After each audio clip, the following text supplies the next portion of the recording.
the story I've told you about innovating in ways to fix carbon, all of this happened before there was oxygen on Earth. So fairly early on, possibly within the first billion and a half years of life. At some point, photosynthetic bacteria began to produce enough oxygen that it filled up the iron buffers, started to go into the atmosphere in the upper oceans. This was a terrible poison. It led to a lot of rearrangement in the biosphere and whole new ways of life. This is what geologists and geochemists refer to as the rise of oxygen. Interesting fact, when the rise of oxygen occurred, innovation in carbon fixation ended.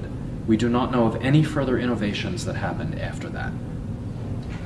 We know of a lot of innovations in ways to steal carbon from your neighbor, because now if you can steal it, you can breathe air and you can use it as an energy source. So ecology went wild at that time. But the nature of our tree of metabolic pathways completely changes. So the graph that you have in front of you there is a graph of methylotrophs and methanotrophs. This is a pathway by which organisms can take methane that somebody else made, and with oxygen they can respire it to carbon dioxide and get both building materials and energy. The remarkable thing is that this pathway has no new innovations in basic reactions. It's like the perfect Frankenstein's monster.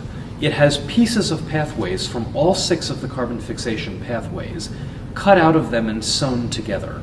It's the kind of thing that back in Mary Shelley's day, people imagined you would use if you were going to try to make life out of pre-existing life.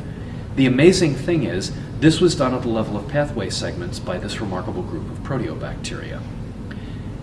It's more remarkable than that in the sense that these are bacteria, and yet the pathways they're using came both from other bacteria elsewhere on the tree and from archaea, a whole different domain elsewhere in the tree.